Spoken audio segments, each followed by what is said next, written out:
Hello everyone, this is Santosh and once again I welcome all of you on my channel Edu with Santosh.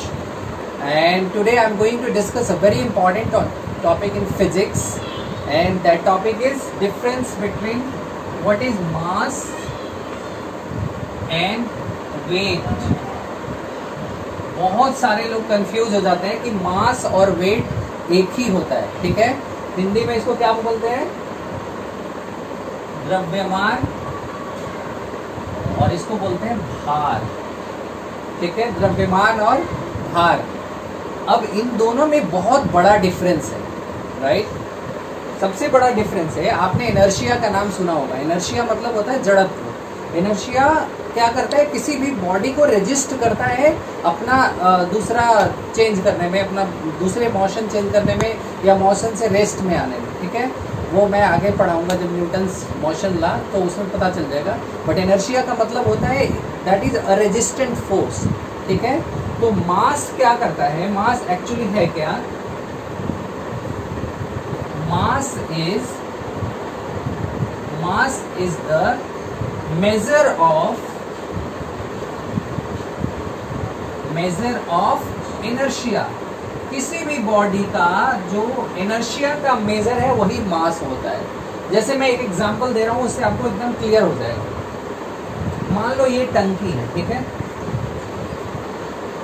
ये टंकी है, right. इस टंकी में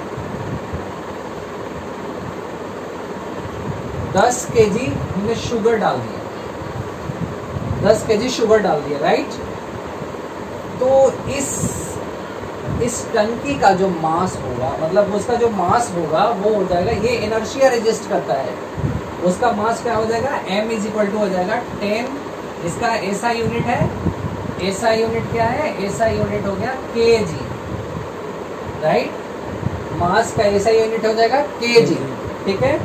और इस टंकी का मास कितना है? 10 kg है। अब उस टंकी को आप यहाँ ले जाओ, चंद्रमा पर ले जाओ, स्पेस पर ले जाओ, मास उसका वही रहेगा, ठीक है, 10 kg ही रहेगा, ये चेंज होने वाला नहीं है। जैसे मेरा है वेट, मेरा हम लोग जो बोलते हैं वेट नहीं बोलते, हमारा मास है। अगर मास बोलते हैं हम अपना, वो मान लो 62 kg, तो that is the mass, that is not the weight. हमारा मास है, ठीक है। वेट यहाँ बोलेंगे, वेट अलग चीज है, weight is entirely different in physics. वो हम लोग नॉर्मल बोल चाल में की भाषा में जरूर बोल देते हैं, but that is entirely different thing. अच्छा, तो एक्चुअली मास क्या है? Mass is the measure of inertia. Inertia का मेजर है मास, ठीक है। और जैसे जैसे इनर्शिया बढ़ेगा उसका मास भी बढ़ेगा। As the inertia increase the mass of the body increase. जैसे एक ट्रक है, ट्रक में भारी सामान, जितना ही भारी भार उसमें लोड करेंगे तो उसका मास उतना ही बढ़ता जाएगा। जितना, जैसे एक मान लो एक टेबल है, उसका मास अलग होगा, और एक पलंग है, मान लो, उसको खींचने में कितना भार पड़ता है? क्यों? क्योंकि उसको रेजिस्टेंस पावर ज्यादा है, उसमें इनर्शिया ज्यादा है। तो जितना ज्यादा इनर्शिया होगा उतना रेजिस्टेंस पावर, उसमें इनर्शिया उतना ही ज्यादा है, तो मास उसका बड़ा है। यानी जैसे जैसे दोनों वाइस वर्सा, या तो इनर्शिया बोलोगे यानी मास बढ़ेगा, यानी इनर्शिया बढ़ रहा है। और अगर इनर्शिया बढ़ रहा है, इसका मास बढ़ रहा है, ठीक है। दोनों एक दूसरे का एक ही चीज है, दोनों अलग चीज नहीं है। इसलिए हमने बोला mass is the measure of inertia. उसके बाद है भार। हमने अभी चैप्टर पढ़ा था ग्रेविटेशनल फोर्स, ठीक है। ग्रेविटेशनल फोर्स में उसमें भार का मतलब होता है W, right. W is equal to पढ़ा था mg। mg मतलब हो गया मास, ये मास, और g का मतलब होता है ग्रेविटेशनल एक्सेलरेशन। क्या हो गया? Gravitational acceleration. अब अदिति, मैं अब तुम्हारा एक कैलकुलेट करके दिखाता हूँ कैसे अलग होता है मास और वेट। आदिति का मास है 30 kg, राइट। 30 kg भी नहीं होगा मेरे हिसाब से। आदिति का मास है 30 kg, राइट।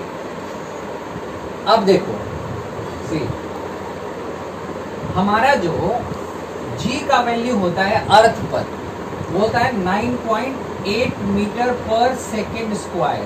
क्या होता है? जी का वैल्यू होता है 9.8 मीटर सेकेंड पर सेकेंड स्क्वायर।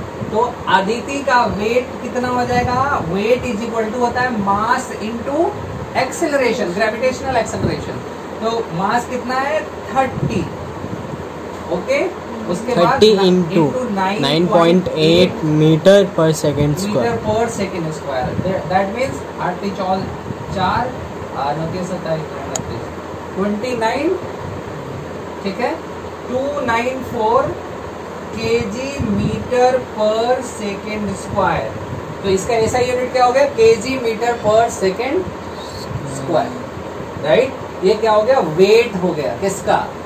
अब देखो यही डिफरेंस हो गया ना। अदिति का मास कितना है? 30 kg है, और वेट कितना हो गया? 294 kg मीटर पर सेकेंड स्क्वायर। अच्छा चलो, अब इसी का मैं अगर कैलकुलेट करता हूँ किस पर?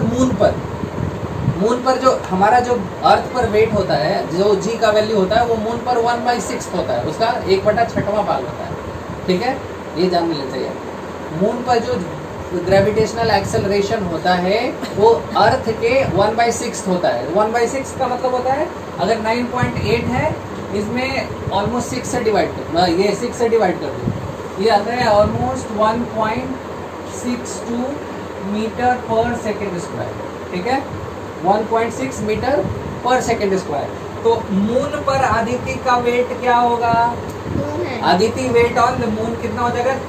30 kg इसका वेट है, तो 1.62 इंटू 30, ये हो गया मून पर अदिति का वेट, ठीक है। This is how you calculate the weight. तो 1.62 इंटू 30 जो भी आ जाएगा मल्टीप्लाई कर लेना, इतना क्या? kg मीटर पर सेकेंड स्क्वायर। वेट समझ में आया? ये चीज डिफरेंस होता है वेट और मून में। अच्छा, उसी को अगर बोलेंगे अदिति का वेट जो है वो स्पेस में कितना है, तो स्पेस में जी का वैल्यू जो होता है, ग्रेविटेशनल एक्सेलरेशन 0 होता है। तो इसका मतलब हो गया अदिति का वेट कितना हो जाएगा स्पेस में? 30 तो था ही, और जी का वैल्यू हो गया कितना?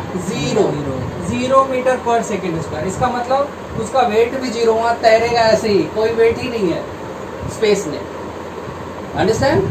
सो this is what the difference between mass and weight. कोई डिफरेंस, कोई कंफ्यूजन नहीं है ना? No. So this is very simply. So all the viewers, I request all of you, please kindly यार subscribe कर लो, so that will really encourage me to make more videos. Thank you very much. Subscribe जरूर करना।